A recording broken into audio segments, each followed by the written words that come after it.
Hi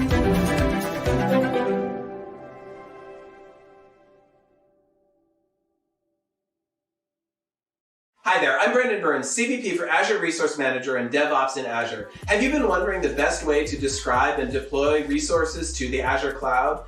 Well, the modern cloud-native way to do development and deployment of Azure resources is infrastructure as code, or IAC. With infrastructure as code, you use a simple text format to describe your resources, and then you can take that description and use it to reliably and repeatedly deploy your application around the world. Now, traditionally, infrastructure as code languages have been a little complicated, hard to learn, and honestly, not that much fun. With Bicep, a new infrastructure as code language from Azure, we've put a real focus on designing a language that's easy to start with, fun to use, and has great tooling in familiar environments like VS Code. Whether you're a beginner in the world of infrastructure as code or you have a bunch of experience in ARM templates, we invite you to join us on Microsoft Learn Live. There, we're going to have a series of lessons with subject matter experts on the Bicep team, helping you understand the best way to use Bicep to do infrastructure as code on Azure. Along the way, you'll learn Bicep basics, get to know the tooling in VS Code, and even learn a lot about Azure resources along the way. We're inviting you to come and enjoy this free learning experience in a series of weekly lessons starting Tuesday, March 8th, 2022. We hope to see you there.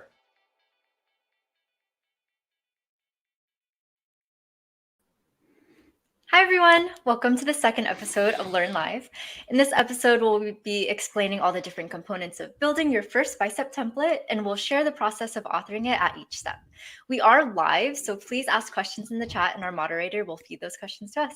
My name is Stephanie Yen. I'm a program manager for Azure deployments. So that includes Bicep, ARM templates, all the fun stuff like that, and I'll be your co-host for today. And joining me is John Downs. He may seem familiar from our previous episode. John, how are you doing today? Hey, Stephanie, I'm well, thank you. How are you doing? Doing well. That's good. So I'm an engineer in the Fast Track for Azure team, which means I'm one of the customer-facing engineers at Microsoft. And I'm also joined today by one of my colleagues, Josh, who is our moderator in the chat. So Josh is also an engineer in my team, Fast Track for Azure. And as Stephanie said, any questions you've got around the content that we're presenting or anything else really to do with Bicep, Josh is there to help you out. So feel free to contact him in the chat through whatever platform you're watching this on, and he'll be able to help you out. He'll also pass some questions through to us if there are any as well. So today we're going to be talking through this Microsoft Learn module, build your first Bicep template. And this module is really an introduction, a high-level introduction to Bicep. Last week we talked a lot about, what is infrastructure as code, why would you use it, and a little bit about Bicep as well. This week we're going to now do a bit more of a deep dive into Bicep, although we're really going to just kind of do a coverage of the main parts of Bicep that you will use on a daily basis. We're going to probably cover about 75% of the language, I would say. Over the coming weeks, you'll learn a lot more about specific details of all of the different parts of Bicep and a ton more keywords and a ton more parts of the language. Today, we're going to focus on what you need to know to actually build your first usable Bicep template. So please feel free to follow along with that Learn module after we finish today. Share it with your colleagues or friends, and it's a really good resource to get started with Bicep. Cool. Here are our learning objectives for today. We're going to create and deploy Azure resources with Bicep, of course. We're going to learn more about parameters, variables, and expressions, and this helps you add flexibility to your templates. And at the end, we're going to talk about modules, outputs, and deploy the actual Bicep template itself. Awesome. All right. So let's talk about Bicep. We recently learned what Bicep is last week, but as a refresher, Bicep helps you define your resources in a simple template language that will then deploy these Azure resources across multiple environments. Bicep also reduces the manual deployment operations in which you can scale your solutions easier with higher quality and consistency, but we will go further into this later. So here's our example scenario. Following following along with our scenario from last week, let's suppose you're responsible for deploying and configuring your Azure infrastructure at a toy company and you want to launch a new toy. Your job is to deploy a new marketing website for each exciting launch. So within the next year, you're going to release many different toys, and you'll need a website for every single launch. You know from past experience also that you aren't given too much of a heads up before toys launched, so you need to get these websites up quickly and consistently. So here's our plan. We want to host the website in Azure using an Azure App Service, which consists of an App Service app and an App Service plan, and you'll incorporate a storage account for other files such as different manuals, specifications for each toy. These resources can be done using IAC techniques or infrastructure as code techniques. So then you can reuse the same template for all future toy launches. So that's our high-level plan for our company. John, can you go more into the specifics of how we're going to deploy these resources? Yeah, absolutely. So in this module, we're going to create, as we said, the first Bicep template, right? So this is going to be a reusable template that we, as the hypothetical Azure administrators at a toy company, can use to deploy a set of Azure resources for these new product launches. So in the process, we're going to use a bunch of different parts of the Bicep language. Firstly, we're going to define some resources. So, of course, that's kind of the bread and butter of Bicep, right, is defining Azure resources. We're also going to be using parameters, and we'll use those to make the template more reusable across different environments and in different situations. We'll use variables and expressions, which make it easier for us to write and to deploy our template without having to provide so much information. We'll be able to use modules to structure our template into multiple reusable, shareable files. And we'll also use outputs, which help us to send data back to whoever or whatever is executing our template, so that we can get data back out to the person or the system that's running the Bicep deployment. So by the end of this module, what you'll be able to do is create your first Bicep template that will define some Azure resources. And you'll be able to use these features, so parameters, variables, expressions, to make your templates reusable. You'll also be able to use modules and outputs to organize your templates into separate files. And I'll also say you'll also be able to use Visual Studio Code and the Bicep tooling for Visual Studio Code to effectively author your Bicep files as well. So Stephanie, what is Bicep? Let's have a quick refresher. Sure, yeah. Bicep is a domain-specific language to declaratively deploy Azure resources. So with Bicep, you can define how your resources should be configured and deploy within the Bicep file, which will talk to Azure Resource Manager, who will then take over that responsibility to deploy each resource how you defined it. Cool. So how does that relate to ARM templates, if I've used those before? Good question. So I don't know who here is familiar with Azure Resource Manager or ARM templates already, but they were very verbose and confusing JSON files. So they're also used to deploy Azure resources. What we found with these templates was that they were really difficult to read and to author. They had really confusing syntax. So Bicep solves this problem as a more straightforward language designed specifically to help you deploy your resources to Azure. We worked with the C# team as well as got insight from the TypeScript creator to help us write a simpler and more readable language than the previous JSON. Awesome. And so if I'm wanting to actually get started with Bicep myself, what do I need to install? What do I need to do? Mm-hmm. So these are the three tools that you need to install. So first, Azure CLI or even Azure PowerShell. Either one works. And there's documentation on how to use Bicep on both of these options. But let's go through our exercises today with the Azure CLI, if that's possible. Cool. Sure. You'll also need to download Visual Studio Code as well as get the Bicep extension within Visual Studio Code. So those are all the tools you need to get started with here. So let's get started. Awesome. So the main thing, of course, that we do with Bicep templates is define an Azure resource, right? We'll define a set of Azure resources. So the Bicep files are the files that we author. Those contain the definitions of our resources.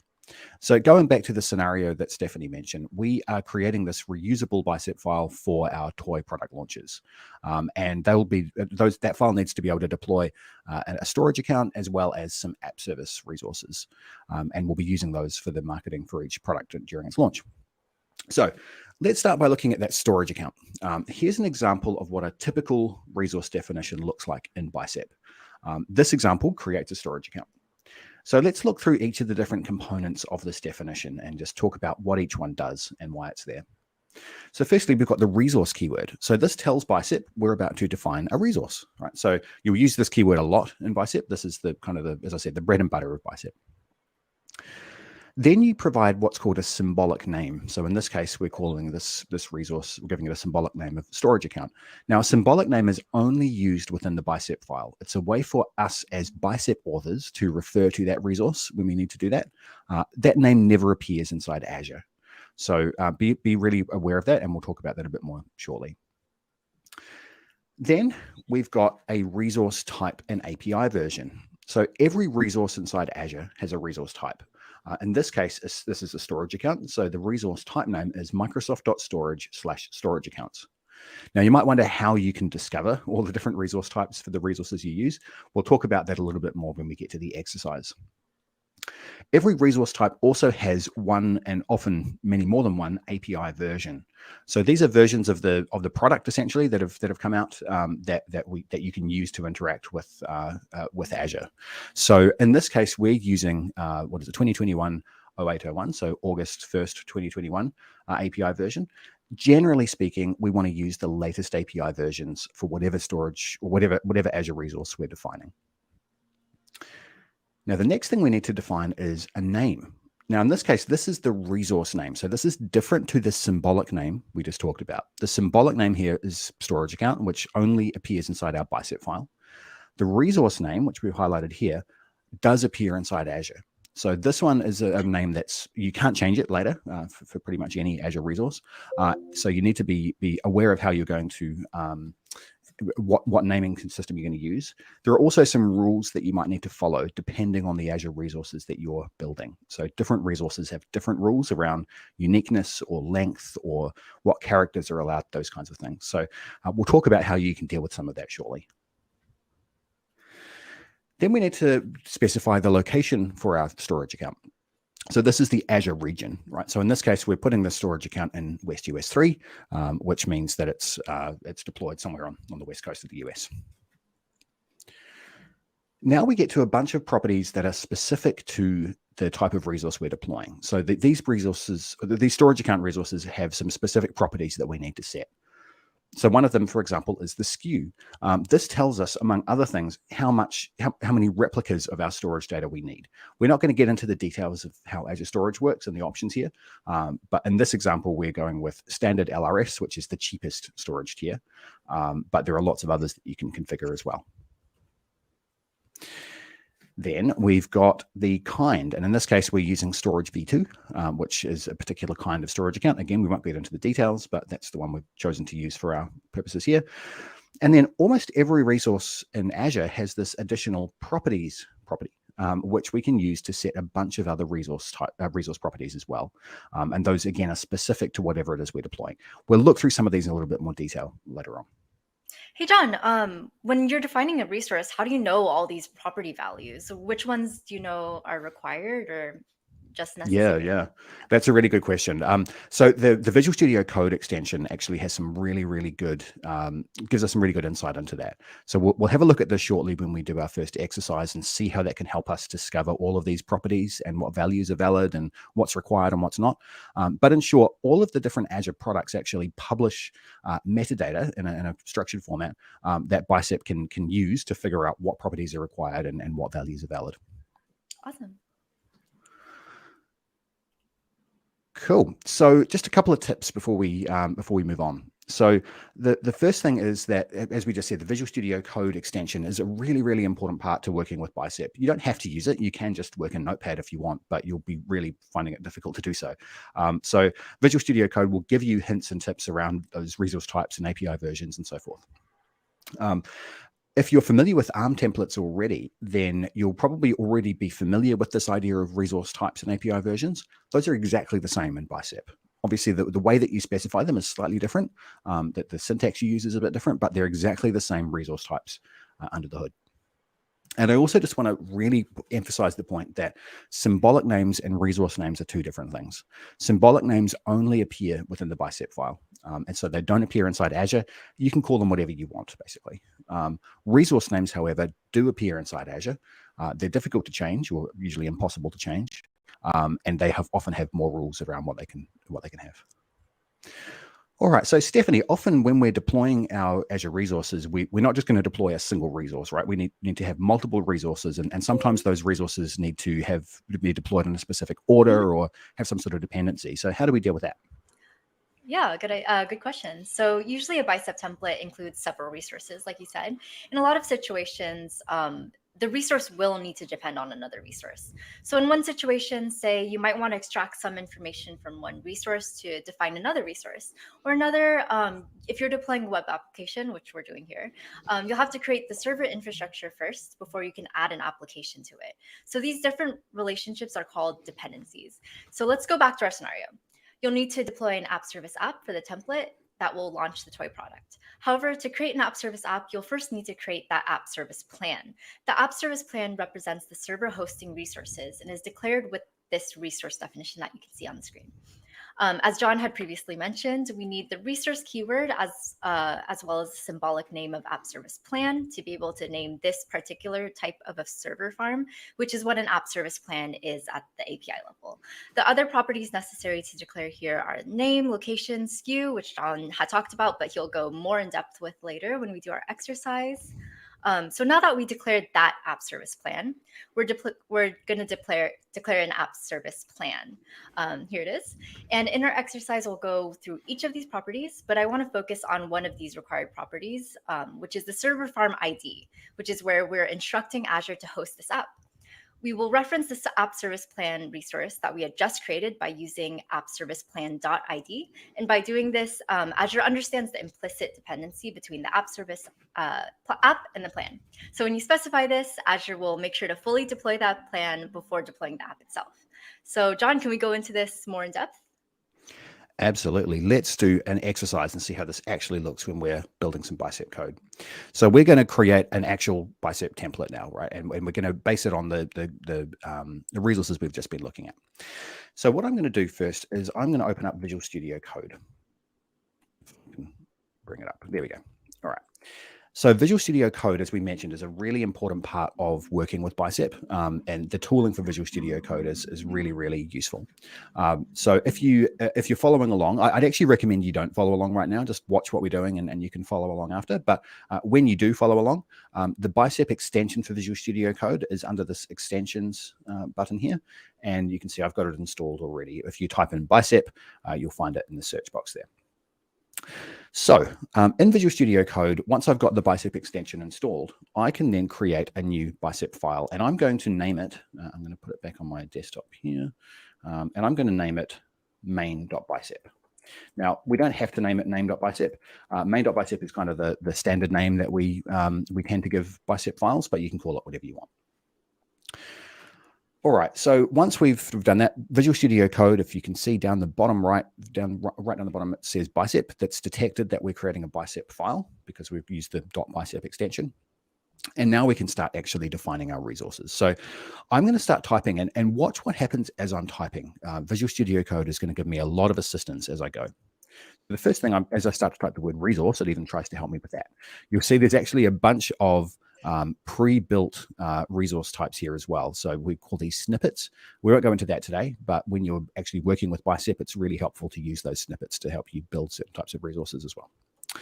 So we're going to say resource, and then I'm going to give it my symbolic name, which again, I'm going to call this one storage account.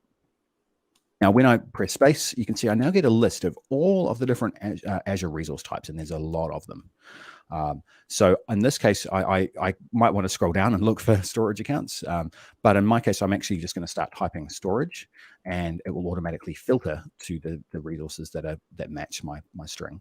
And in this case, of course, yeah.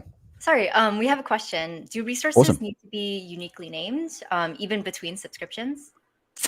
It depends on the resource. So storage accounts do, and we'll actually be talking about this in a lot more detail shortly because there's some interesting techniques you can use to do that. Other resources, so like app service plans, for example, they only need to be unique within the resource group. So you can actually have multiple different app service plans with the same name, even in the same subscription, if they're in different resource groups. So it depends on the resource a bit as to what exactly the rules are. Thank you. Cool. All right, so let's go with Microsoft.storage/storage accounts. And as you can see, when I press enter there, it also, Visual Studio Code also gives me a pop-up with all of the different API versions I can select.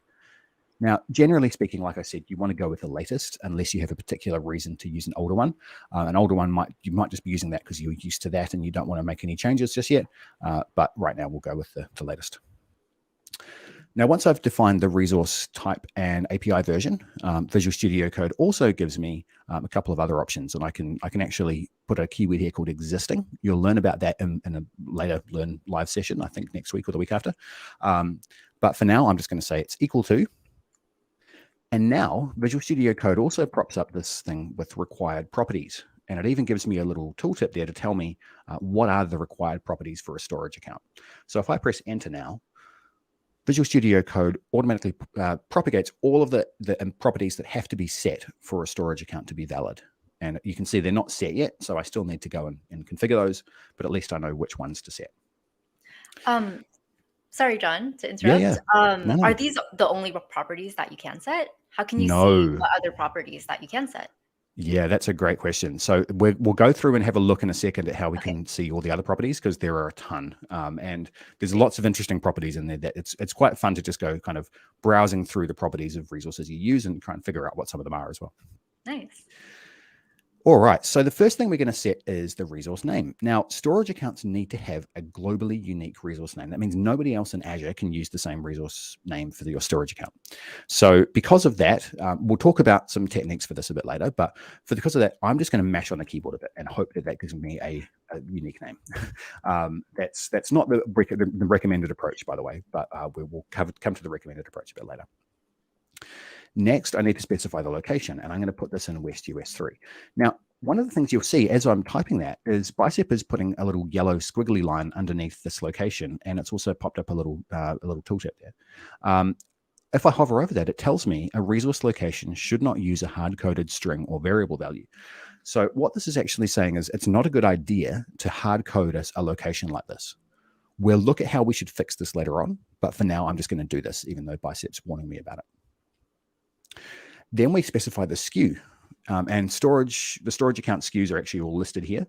So I'm going to go with the same one we chose before, which is this standard LRS. And then the kind, as we saw before, is storage v2.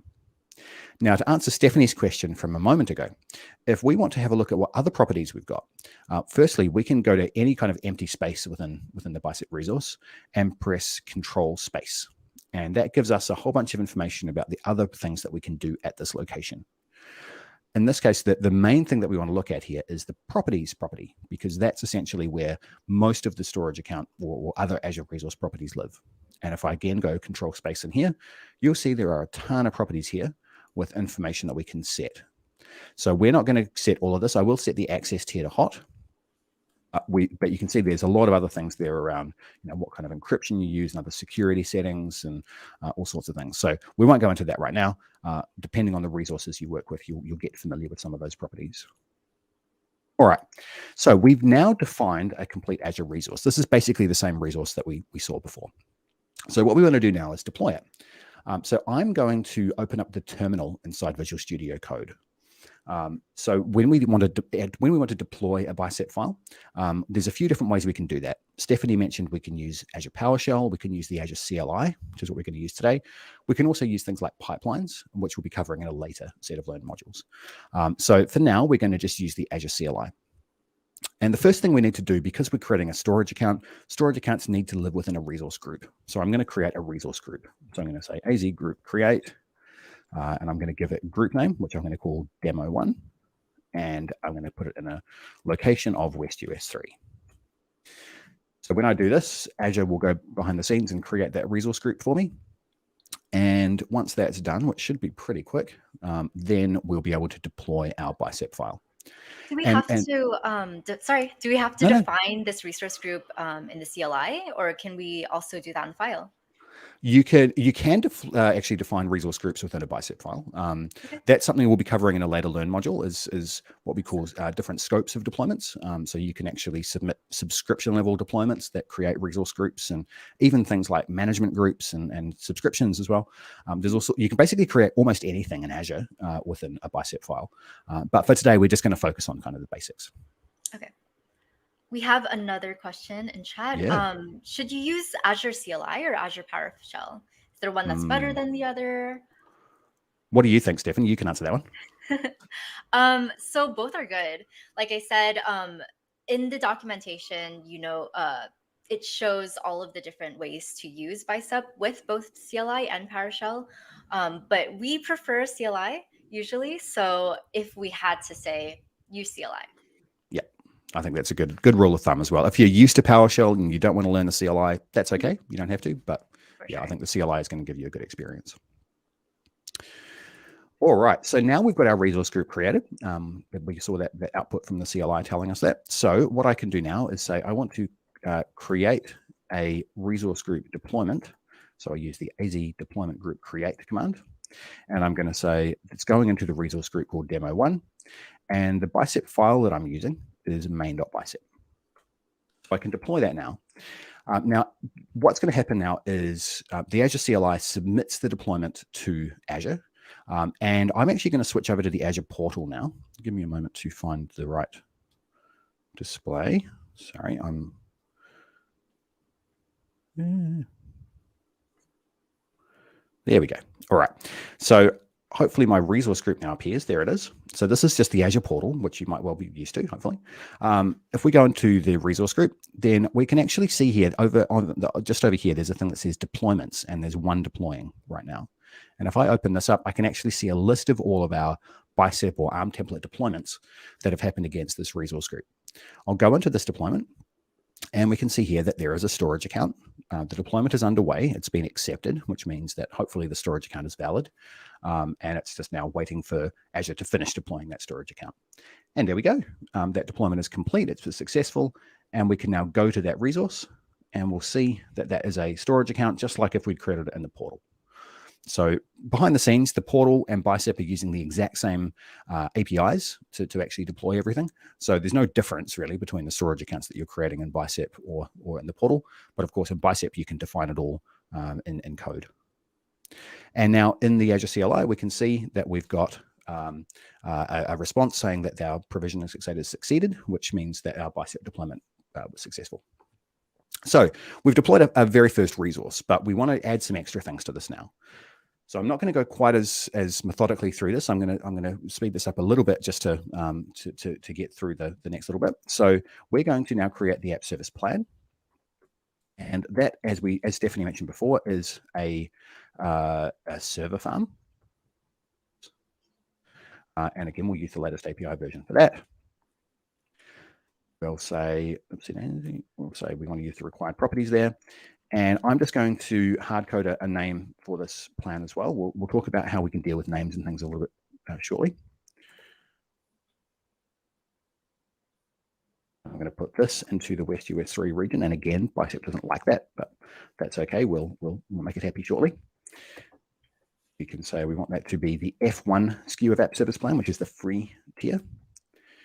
And then we're going to define the app, similarly to what Stephanie was showing before as well. And so we're going to say we want to have a site. We want that site to have now actually with app service apps, those need to have unique names as well. So I'm just going to copy the name that we used for our storage account and hope that nobody who's watching along has just gone and claimed that name. So I'm going to say that's in West US3. Properties for this. And of course, we now need to specify the server farm ID. And when we do that, we're using that app service plan symbolic name to refer to the app service plan. And then if we press dot, we can actually see a whole bunch of information that we can access about the app service plan. In this case, we want its ID. We'll have a look at some of the other types of things we can do with this a bit later on. We're also going to say that we want this app service app to only accept requests over HTTPS. So this isn't a good example of other properties that we can set. And of course, these are different to storage accounts because app service has a different set of things we can configure. All right, so we've now defined our app service plan and app. So I'm just going to redeploy that same file. And if I switch back to the portal, let's see, not that one. To get better at managing all my windows here. All right, there we go. So back in the portal, if I refresh the deployments, you can see there's a deployment in progress, and I can keep refreshing that to see what happens. But the app service app and the app service plan will shortly appear in that list as well. There we go. The app service plan has been deployed. The app service app should appear shortly. And if we look at the resource group, we'll actually see those resources start to appear in the list of resources in the resource group as well. All right, so I won't wait while we wait for that app service app and plan to deploy, because it could take a few seconds. But when we come back for the next exercise, we should see that there. All right, so let's go back to the slides. Awesome. So Stephanie, we did some things there that Bicep didn't like around hard coding some things. So let's talk about some parameters and variables and things we can do to fix some of those issues. Absolutely. So templates are super powerful with its reusability. You can use a Bicep file to deploy multiple environments, like I said, using copies of the same resources. So in referring back to our old scenario, our toy company will launch new products, and we need to create multiple of the same environment. So we'll use Bicep files to do so. And you'll need to use different names on each site. So you want to avoid using fixed resource names. And always, as we saw in VS Code, we saw that error, or not really an error that popped up, but it said to use a parameter or an expression. And so you'll need to use different names, right? We want to use fixed resource names. Otherwise, you can't reuse the same template for different launches of products. There will be other properties like location, like we saw, that we'll want to vary between the products as well. So that's why the error has popped up.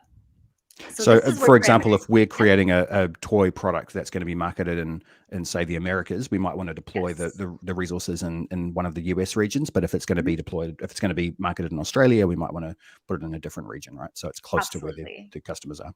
Yes, exactly. Cool. Yeah, so that's where parameters will come in play. Both of these options, parameters and variables, can make your templates flexible and reusable, and we'll go more into expressions after. So yeah, more into parameters a little deeply. A parameter helps you bring values in from outside the template itself. So for example, if someone is deploying the template via CLI or PowerShell, they'll be asked to provide values for each parameter defined during deployment. Additionally, you can create a parameter file, which lists all of these parameters and values for each deployment. And when using this file in a pipeline, the pipeline can also provide the values for the parameters defined. So here are some examples of when to use parameters. So one would be for names of resources that need to be unique. Another would be for locations that may change, like we said. And some others would be for SKU, pricing tiers, instance counts, credentials, and other information necessary for access that aren't defined in the template.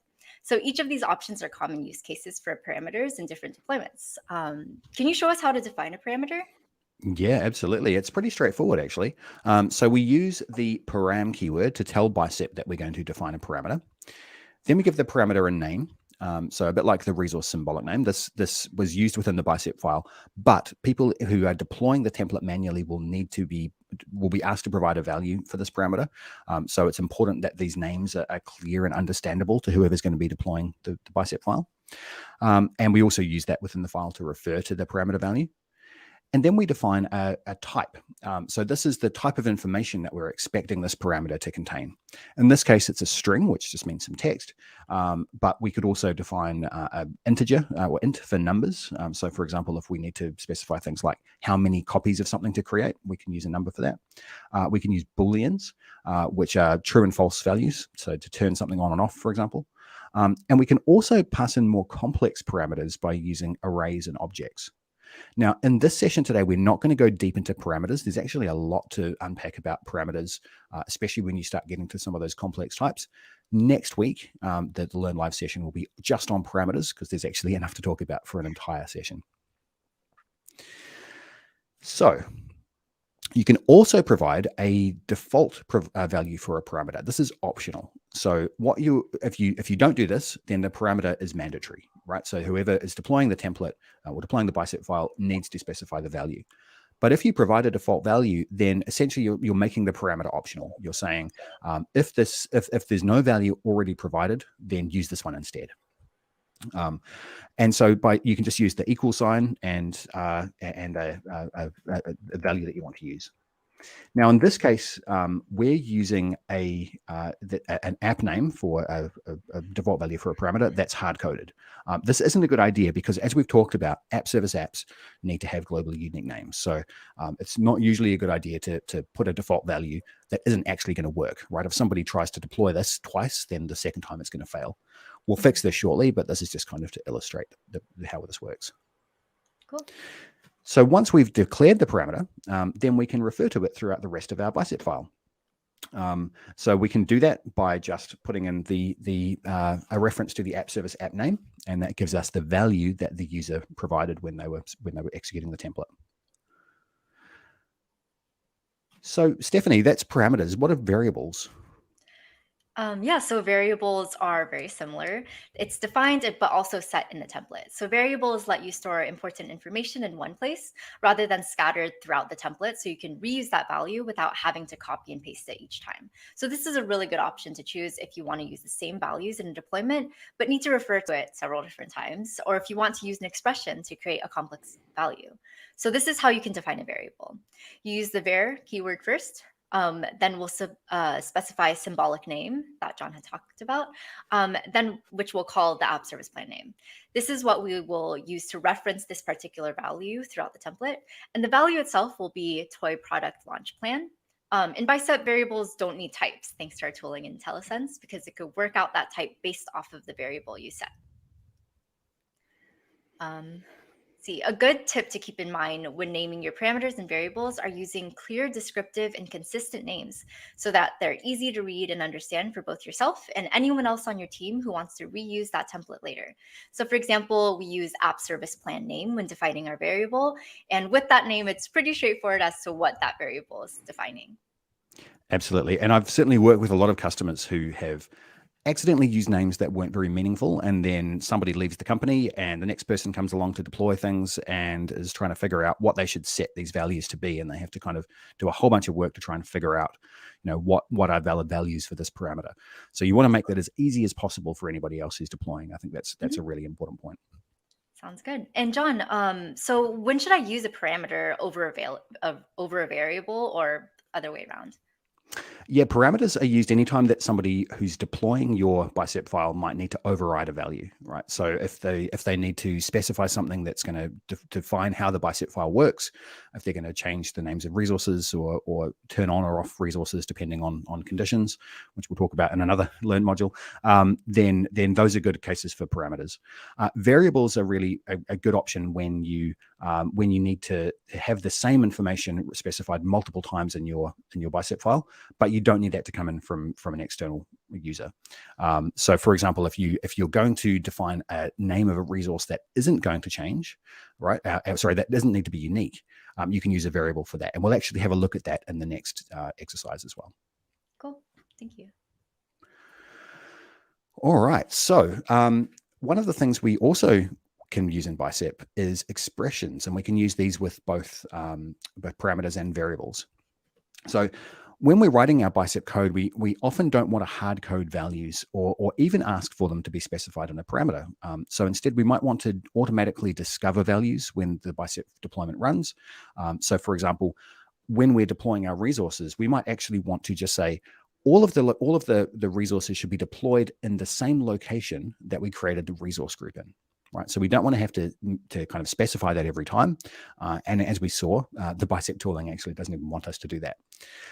Or we might want to use more complex expressions to do things like creating unique names for resources, maybe based partly on having globally unique names, but also having following along with a naming strategy that our company uses.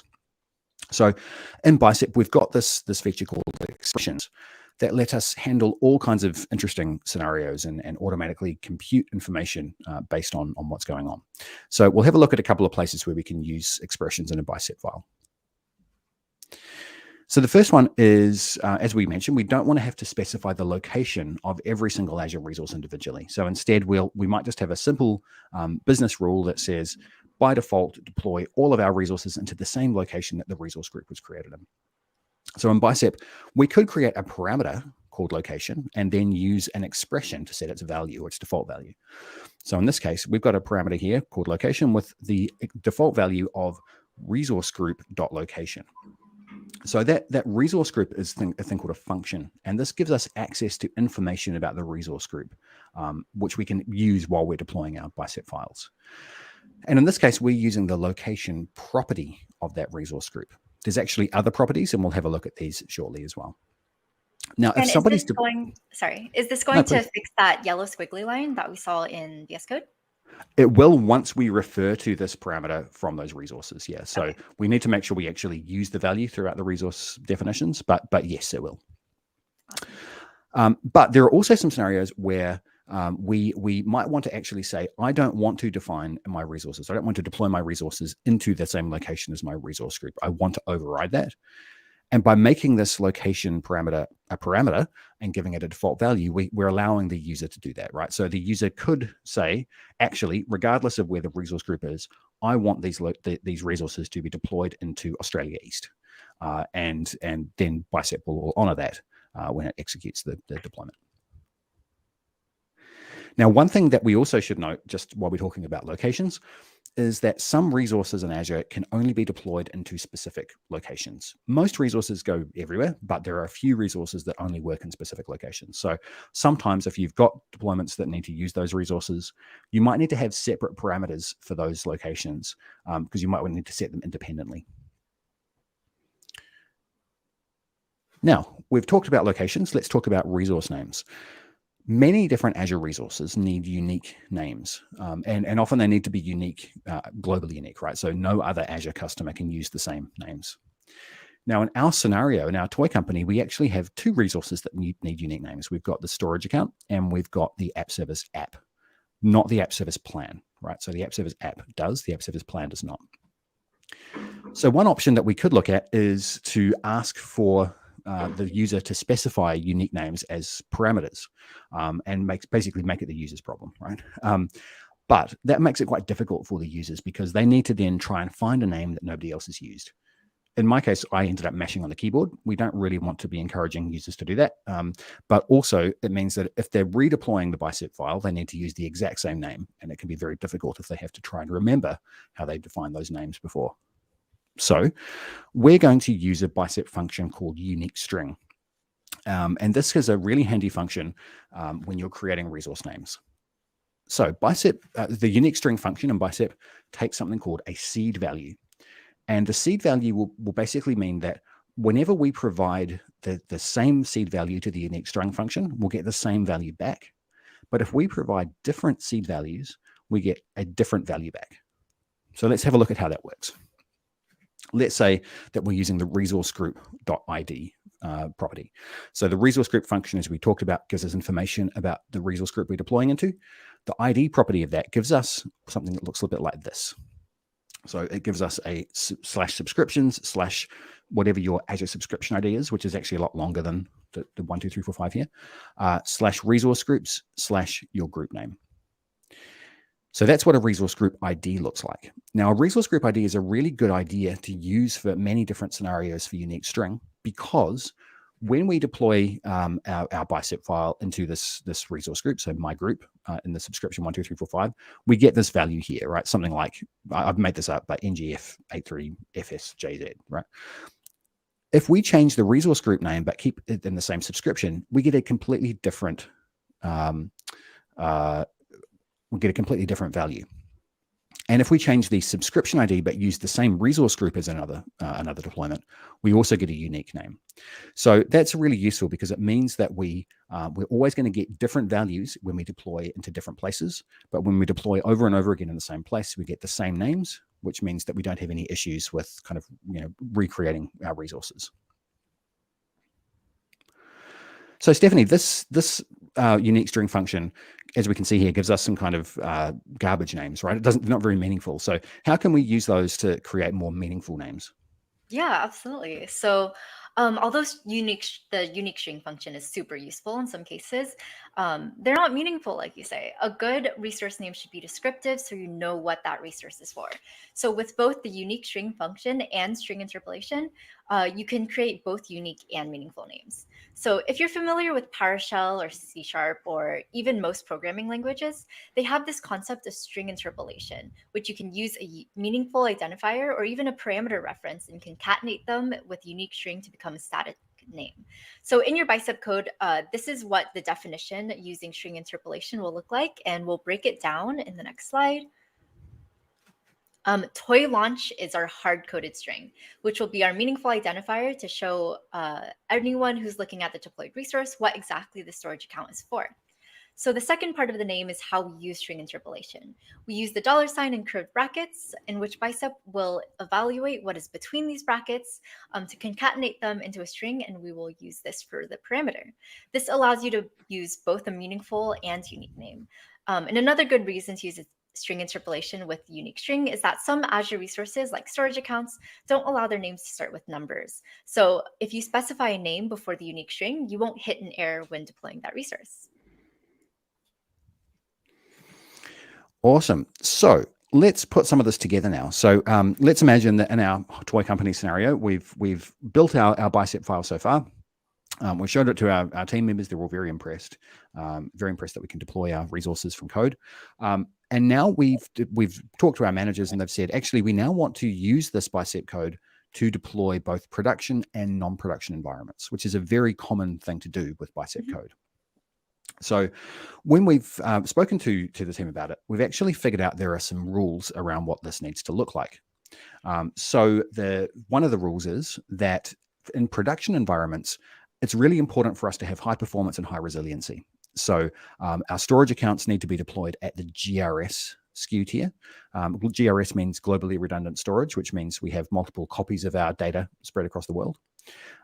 And we also need to deploy our app service plans, which is again the hosting infrastructure for our website, at a premium SKU, right? Which means that it's getting higher performance and higher resiliency as well. But in non-production environments, we have different requirements there, right? We want to make sure that we're deploying cheap resources because we don't want to spend a lot of money on non-production. So we'll continue using the standard LRS SKU for storage accounts, and we'll continue using the standard the F1 SKU for app service apps plan. Sorry. So here's how we can do that in Bicep. So we're going to create a parameter called environment type, and we're going to use a new thing that we haven't looked at before called a parameter decorator. Now, again, we're going to talk a lot more about decorators next week. So I'm just going to touch on this briefly today. So this allowed decorator gives us the ability to say, here are the valid values for this parameter. You can't just set this parameter to anything. It has to be one of these valid values. And so it's called the allowed decorator for that reason.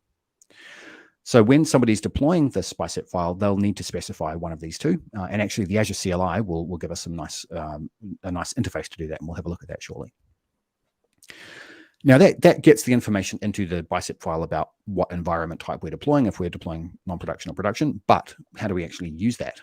Well, now we can start putting together a whole bunch of different things we've been looking at. So we're going to use a variable for this. So Stephanie talked about variables before. So we're actually going to define a variable that says, and this is, the syntax here looks a little bit odd, so let's just have a look at it together. We're using this thing called a question mark, and that's essentially like an if, right? So what we're saying here is, if the environment type is prod, then we want the storage account SKU name variable to be standard GRS. Otherwise, which is what this colon means, we want it to be standard LRS. So it's important to remember you've got the condition on the left-hand side, so environment type equals prod, or equals prod. And then we're saying if the value for that is true, then use standard GRS. Otherwise, use standard LRS. So I know that's a little bit tricky. Let's have a look at how that actually works in a Bicep file. And in the process, we'll use some of those new features, those parameters and variables to make our file a bit more simpler and more reusable. So I'm going to go back to Visual Studio Code. And for now, I'm just going to close the terminal. I'll bring it back up a bit later. So here's where we left off with our Bicep file. Now what I'm going to do is I'm going to start defining some variables and parameters for these properties. So the first thing I'm going to do is these little yellow squigglies are really irritating me. So I want to fix those first. So let's just create a new parameter called location. We'll give it a type of string. And we're going to use an expression for this. So we're going to say that the default value for that location parameter is the resource group function. And as you can see, we get all the hints from the Bicep tooling about this as well. We can actually, there's a whole bunch of information we can provide into that function to get different resource group information. In our case, we're just going to leave it as, leave those parameters blank. And we're going to say dot. And then you can see here all of the different options we've got, or the different properties we've got to access about that resource group. In our case, we're going to just use the location property. So we've now specified this location parameter.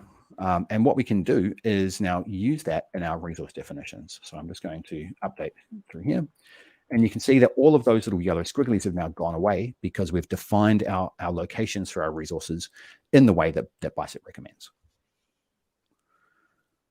So now we're going to do the next thing. So we're going to create a parameter parameters for the names of our resources that need to be unique.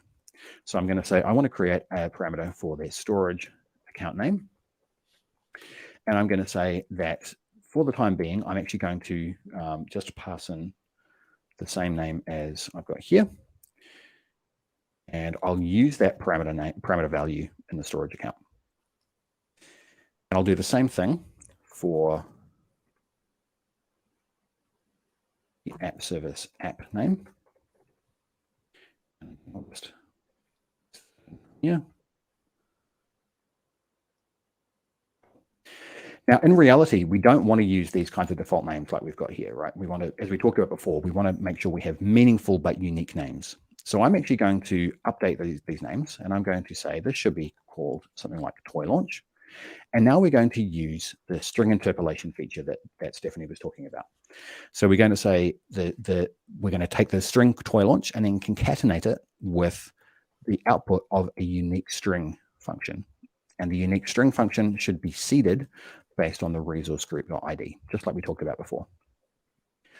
If I now paste this into here, then we've now got these two parameter values that have got default values that should hopefully be unique across all of Azure. Now we've also got the app service plan name. And for this one, as we talked about, app service plan names don't need globally unique names. So in my case, I've decided not to create a parameter for that.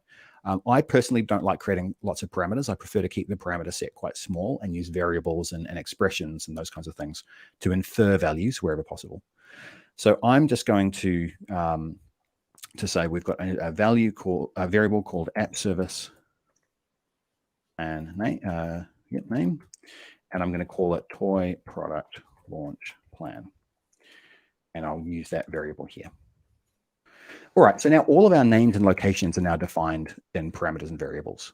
But the next thing we want to do is to deal with that business requirement around around non-production environments. So we're going to create another parameter here called environment type, which is going to be a string. And we're going to use the allowed decorator that we looked at before. And so I'm going to say we're allowed to specify two different types of values for this environment type. We can specify non-prod or prod. Now you can see also Bicep is telling us here we're actually not using that parameter yet. We'll fix that in a second. And I'm not specifying a default value for this. I actually want the user to be prompted if they don't specify a value for this parameter. Okay, so now we're going to just do the last thing, which we just looked at a moment ago, which is creating one of those little inline if expressions to be able to automatically determine the SKU name based on the environment type. So I'm going to create a variable here called storage account SKU name. And I'm going to say if the environment type is equal to production, then I want the value of that variable to be standard LRS. Otherwise, I want it to be standard LRS. And I'm going to use the same kind of syntax for the app service plan SKU name. And again, say the environment, based on the environment type, if it's prod, then I want to use P2v3. Otherwise, I want to use F1. Now, again, Bicep is telling us that we're not using these variables anywhere. This is really helpful when we start writing complex templates and forget to use our parameters and variables. So I'll update this throughout the parts of the Bicep file. And now we have a full, complete Bicep file that uses parameters and variables in the way that we should be using. So let's have a look at the terminal, and I'm going to just rerun that same deployment. Now, this time, something different is going to happen. Because we've specified a parameter here, this environment type parameter, that we haven't given a value, a default value to, the Azure CLI is actually prompting us to provide the value there. And it gives us a little choice to say, do you want number 1 or number 2, non-prod or prod? Of course, if this was just a text field without an allowed value specified, then we just type in something. So in this case, I'm going to create another non-prod environment. And when I press enter, that's now going to go and submit that deployment to Azure. And as before, we can go back and have a look in the resource group shortly and see what that looks like. We won't look at that right now because it'll be the same as last time. The one thing I will call out is because we're creating new resource names now compared to the last time we deployed, Azure will actually create whole new resources, right? So it's not going to rename resources. From Azure's point of view, these are entirely new resources. They've got new names, and names are how Azure uses to identify the uniqueness of a resource. All right. So, Stephanie, we've now got some Bicep code that's actually deploying a whole bunch of resources, but what happens if we need to get some of the data out of our Bicep file and back into, back to the human who's deploying it, or back into the pipeline that's deploying it? Yeah, definitely. So since Bicep templates can be deployed manually by a human or through an automated release process like a CI/CD pipeline, it's common to have data from that template to be sent back to the deployment execution, and outputs are the best solution for this. So similar to how you define a parameter, use the keyword output, a symbolic name, type, and a value. We made this format simple to follow and easy to remember, with the only variability being the keyword. So for outputs, here are some example scenarios where you might want to call back the information from a template deployment. So say you create a Bicep template that deploys a virtual machine. You would want to obtain that public IP address to be able to SSH into and use that virtual machine. If you're deploying multiple virtual machines, you can return a list of these IP addresses as well. So another situation would be if you want to create a Bicep template that accepts different parameters, like an environment name and an application name. The template uses an expression to create the app service app name. In this case, you need to output the name of the app so it can be used within your deployment pipeline to publish application binaries. Cool. And so, Stephanie, we've now started building up a whole bunch of these different pieces of Bicep code, right? We've got the storage account, we've got the app service components. What happens if we want to start reusing just pieces of that, not the entire template? Yeah, good question. So modules. By this point, you've used Bicep template successfully for some recent product launches. Since you've been able to create these usable files, you can quickly deploy these resources for new toy launches without having to manually configure them in the portal. So since you're defining more resources and your file is getting more complicated, let's make this code more modularized. You can create individual Bicep files for different parts of your deployment and reference these modules in your main code. Modules help make your Bicep code more reusable. You can use a single Bicep module that can be used for many different templates. And similarly, you can have your main file use different modules per deployment, and you can vary these with each deployment. Because of this, you'll probably need to make your Bicep code modularized. So let's define a module. Bicep modules enable you to organize and reuse your Bicep code by separating it into smaller units that can be referenced all together within a single template. Let's say you have a Bicep file that deploys application, database, and networking resources for an arbitrary solution A. You may want to split this up into 3 different modules, each focused on its own set of resources. As another benefit, you can reuse these modules in other templates for another solution B. So if you have a template for solution B that has a similar networking requirement to solution A, you can reuse that module again. So let's see what this declaration looks like. You can see it's similar to a resource declaration with a module keyword and a symbolic name. But instead of a resource type in an API version, you'll reference the file by name. As with a resource declaration, a name is mandatory to declare a module as well. And you can also define any parameters by using the params keyword. When you set the values for each parameter within the template, you can use expressions, other parameters, properties of resources deployed within the template, and outputs from other modules. And Bicep will automatically understand these dependencies.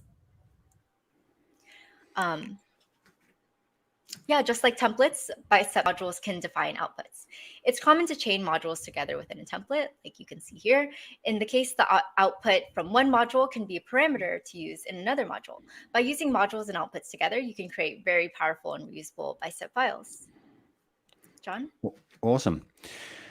So we'll actually have a whole Learn Live session just on modules. I think it's in about 3 or 4 weeks, because there's a lot to talk about in terms of how you design modules and how you can use them in more advanced deployments. But right now, I just want to give a few little tips and some things that we've noticed that are useful things to keep in mind when you're designing modules. So firstly, it's important when you're designing a module to have a clear purpose for each module.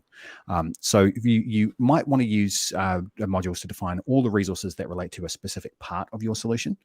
So like Stephanie was mentioning, all of the database components or all of the networking components. Or you can use them to deploy resources that often get deployed together. But you don't want to put every single resource into its own module. You can, nothing's going to stop you, but it often doesn't really help much, and it can add a little bit more complexity to your deployments. Having said that, if you've got really complex deployments or really complex resources that, based on a single parameter value, you're going to use expressions and calculate a whole bunch of other information about the resource, then that might be a good case for a module. But in general, it's better for modules to combine multiple resources together. It's also important that modules should have really clear parameters and outputs that are going to make sense for the people who are deploying them. So again, having a purpose in mind for the module really helps to make sure that you're on the right track here.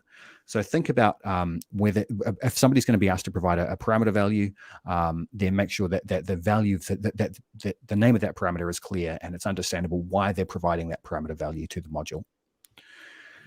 A module should also be as self-contained as possible. So if a module needs to use a variable to define a part of a module, then it's usually a good idea to put that variable right inside the module itself, rather than passing it through. You can do it either way, but having self-contained modules makes them more reusable. And really importantly, just like with normal Bicep files, modules can have outputs, and those outputs should not contain secrets. We'll have a look at why this is shortly, but basically connection strings or keys or credentials, those kinds of things should not be used for outputs anywhere in Bicep, regardless of whether it's modules or straight Bicep deployments. Cool. We have a question in chat. How many modules should I aim for in my deployment? Ooh, that's a difficult one. It really depends on your deployment. I mean, I've certainly seen some really big deployments that have had dozens of modules in them. But I would say if you're, for the kind of scenario we're talking about here, where we've just got a really simple deployment with, app service plan, app service app, and a storage account, maybe looking at 2 modules there, one for the storage account and one for the app service service components. It does depend a bit on your scenario, but yeah, I'd probably be aim for fewer modules rather than more in general. Sounds good. Cool. So we're going to have a look at one more exercise where we're going to take that Bicep file that we've been working on, and we're now going to split it up and use modules, and we're also going to use some outputs as well. So let's deal with an output first. So Stephanie was talking about outputs before, and outputs gives us that way to be able to get data out of our Bicep deployments. Now, in our case, the app service app that we're deploying has a URL that we can use to access it. That's called the hostname. And actually, app service lets us create multiple host names on an app. We're not going to worry about that right now. So what we're going to do is we're going to create an output for the app service app's hostname.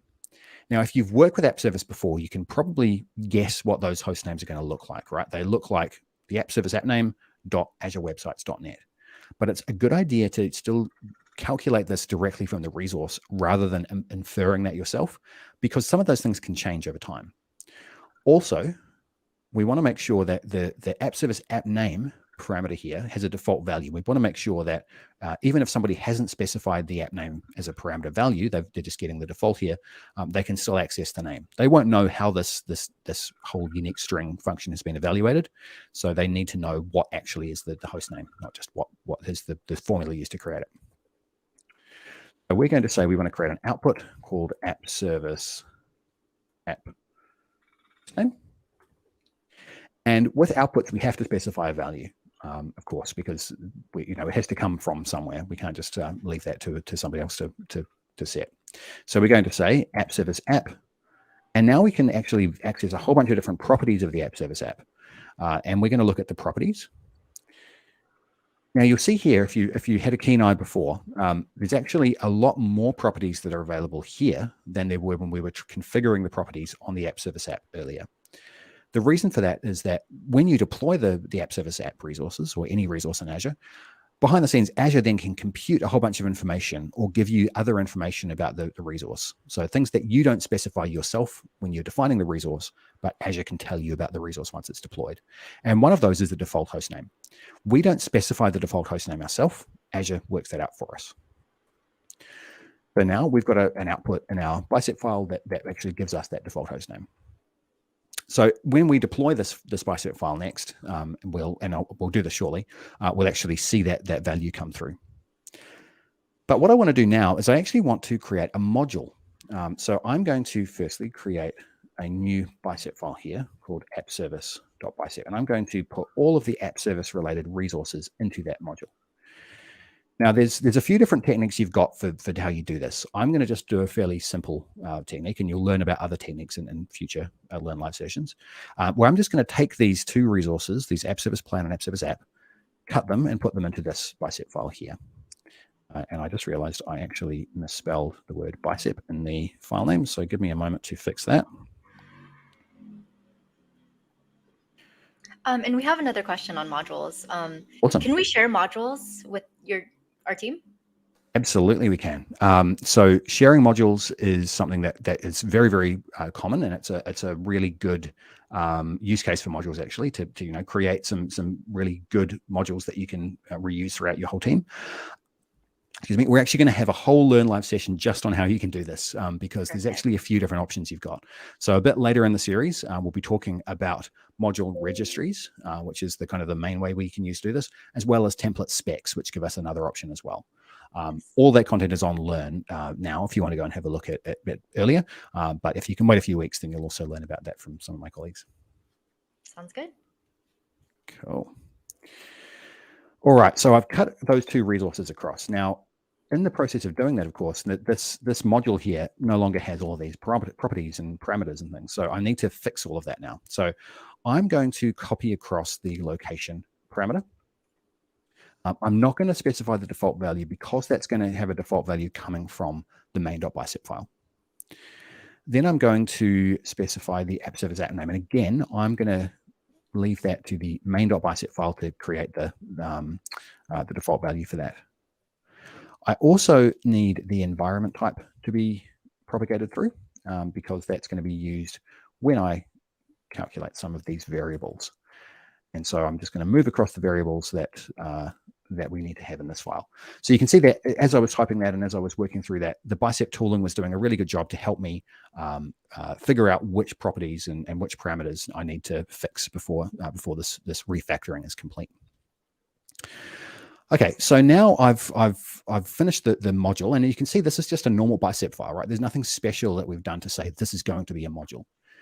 What happens is in our main.bicep file, this is where we use that module keyword. And I'm going to say this module is called app. And Bicep even figures out there is another Bicep file sitting here that I might want to use as a module. So I'll say that's what I want. And I can even say, give me all the required properties for this module. It goes and looks at this Bicep file and says, here are the parameters we need. And of course, it needs a name. So I'll give the module a name. You'll learn more about module names in a few weeks. These do need to, all modules do need to have a name. And then I'm just going to pass through the parameter values here. So the app service app name parameter for the module is just going to be the app service app name parameter from the main.bicep file. Exactly the same with the environment type and the location. Passing parameters through from this kind of parent deployment into the module. Now, the last thing I need to do is fix this output. So if I look over here, I'm just going to put this output back into this module. So the module now has an output called app service app hostname, which gets its value from this deployed app. And what I can do in the parent is I no longer have access to the app service app resource directly. Instead, I have access to the outputs of that module. And so I can say app.outputs.appservice hostname. With that, I now have a completely refactored deployment that is that basically is creating a storage account, an app through a module. So it's creating both the plan and the app service app. I'll just tell that to run a non-production deployment. That's going to have an output that's coming through. The output is then going to be plumbed through essentially to the main deployment. So if we look at the Azure portal, and I'll just refresh the screen here, and we can see there are actually now 2 deployments. Now, again, we'll go into more detail on modules and deployments and how those relate to each other in a later Learn Live session. But if we actually can see each module has its own deployment in the history. And I can just have a quick look at this and see what's going on. If I look at the main deployment, then I can actually see that's the thing that created that app deployment. The storage account is also in there. And then we're going to wait for all of that to complete before the whole deployment completes. So there we go. So now in the, if I go back to the main deployment, this main deployment has succeeded. It's complete. And I can also see the value of the outputs here. And this is the host name for the app service app. So if I open up a new tab and have a look at that, in a moment, that should light up. But as you can see here, anybody who has access to the resource group who can view these outputs, which is why we don't want to use these for secrets. So anybody who has read permission on the resource group will be able to view all of the outputs from every deployment. So if we're handling secrets, there are other ways we can do that. Again, that'll be in a future session.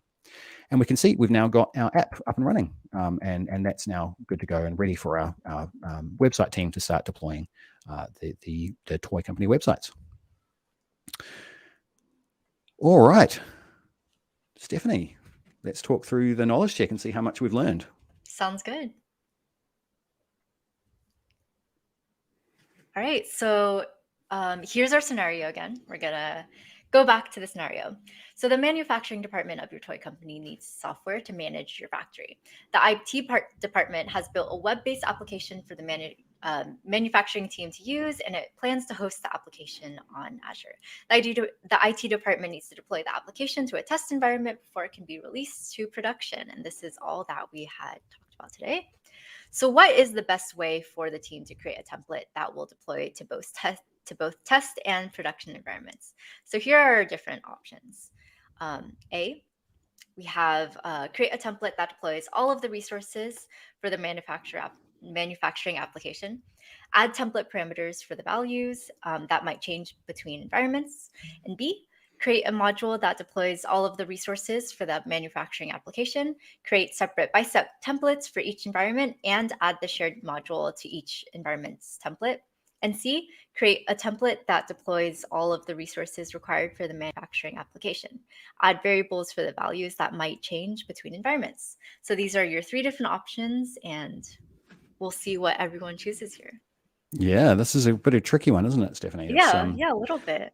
Yeah, there's a lot to unpack here, and a lot of things to kind of remember about what are the best practices and why should you be doing different things, right? Definitely, yeah. So please go to that site or scan the QR code as well, and Awesome. we can see. Absolutely, and we'll give it another few seconds, and then we'll reveal the answer. Sure.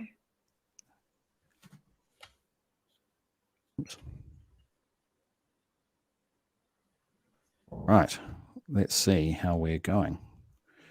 Oops, sorry, I've screwed up my slides. One moment. No worries. There we go. All right, so the correct answer is option A.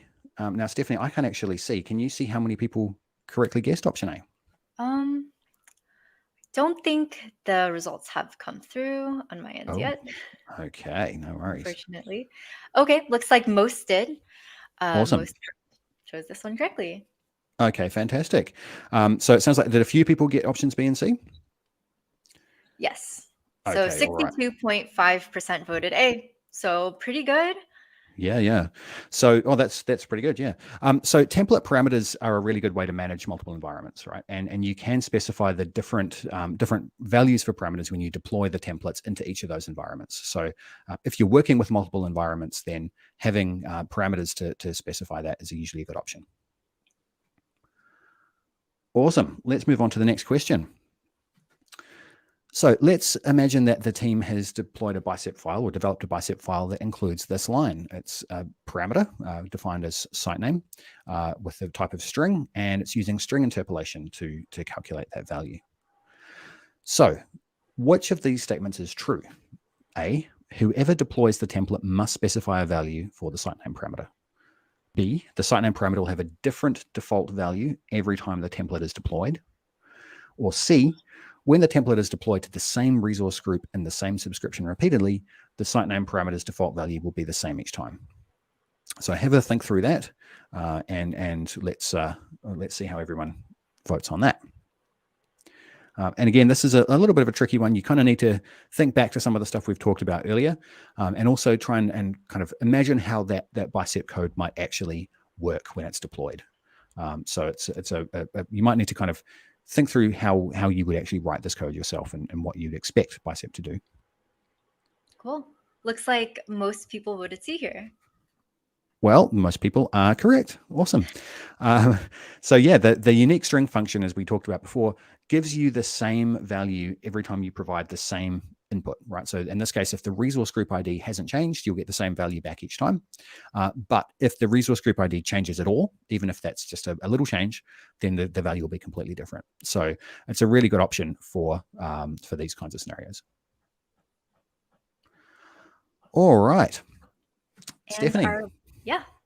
Our last question. So the Bicep template in the IT department wrote has two modules in it. Which of these statements is true? If an output is added to one of the modules, it will automatically be published as an output from the parent template as well. Or if an output is added to one of the modules, it will automatically be available for the parent template to use. And as the last option, modules can't have outputs, only templates can. All right. So that's something that we just looked at, right, as modules and outputs. So let's see how well everybody remembers both the slides and the exercise. Mm-hmm. Awesome. And don't forget, we've got a few minutes left if anybody has any more questions or anything else you want to ask. So feel free to send those through to Josh, and we've got about another 10 minutes or so if we need it. Definitely. So it looks like most people are going with B, but about 60%. Awesome. Well, B is correct. So Stephanie, what is it about option C that's incorrect? Like, why is it true that modules can't have outputs? Modules can have outputs. I think in the exercise you did show that modules can have outputs. Mm-hmm. So maybe we could refer back to that if we want to see that. But yes, modules can have outputs. Awesome. And then, of course, option A is incorrect because, as we looked at in the previous exercise, just publishing an output from a module doesn't mean that it's automatically accessible from as an output from the parent template as well. You need to actually do something like provide another output in the parent to be able to access that value, just like we did in the exercise. All right. So hopefully that all of that made sense, and you now are able to start building your first Bicep template. So today, we have gone through the process of creating and deploying our Azure resources by using Bicep, of course, and we've built some pretty interesting Bicep templates and used a whole bunch of different Bicep features in the process. So we've added some flexibility to our templates by using parameters and variables and expressions. Again, remember, parameters are there for providing input into the deployment. Variables are there for us to kind of centrally define values and reuse those throughout our file. And expressions give us the ability to dynamically compute information or access information from other sources. And we also created and deployed a Bicep file that includes modules. So modules give us the ability to create little components that we can then reuse across multiple deployments. And we, of course, can also use outputs to get data back out of our deployments and into back to the human who deployed it or back to the pipeline. So if you haven't already followed along with all these exercises, then please go back and have a look at the Learn module for this, this session. You can follow along with the exercises. I should note that this is all done within a free sandbox environment. So you don't need to have an Azure subscription even. You can actually follow along with this without having to spend any money. You can also read through all of the content that we've covered today and make sure that you're really across it all before you move on to the more advanced topics that we'll be covering in the next few weeks. And speaking of which, Stephanie, do you want to tell us about next week? Yeah, so next week we will be like you said previously, we're going to be deep diving into parameters. There's so much we can learn about parameters. There's so many things that go into it, rules, applications. And yeah, so next week, please join if you want to learn more about how you can change these parameters. Awesome. And there's some really good little tips and tricks in that session next week as well. Lots of things that you can do with parameters that you might not expect, and things that you can do to create some really complex deployments without having a lot of parameters involved as well. Yes. So if you're going to be creating a lot of Bicep code, you definitely don't want to miss next week's session. I'd also ask if you'll follow along with any of these Learn modules, please rate them at the end. That gives us a really good indication of how well the content is doing. And we'd love to get any feedback as well about the Learn content or about these Learn Live sessions. Sounds good. So with that, I think we are finished for today. Before we finish up, Stephanie, are there any other questions that we wanted to address from the chat? It doesn't look like it. I think Awesome. Everything has been answered. And Fantastic. Yeah, I want to say thank you to everyone for coming here and joining us today. This was a pretty fun session. Yeah. Absolutely. And thanks to Josh, our moderator, for answering all those questions in the chat as well. And thank you, Stephanie. It was great to talk to you today. Great to talk to you as well. Awesome. Bye, everyone. Thanks, everybody. Goodbye.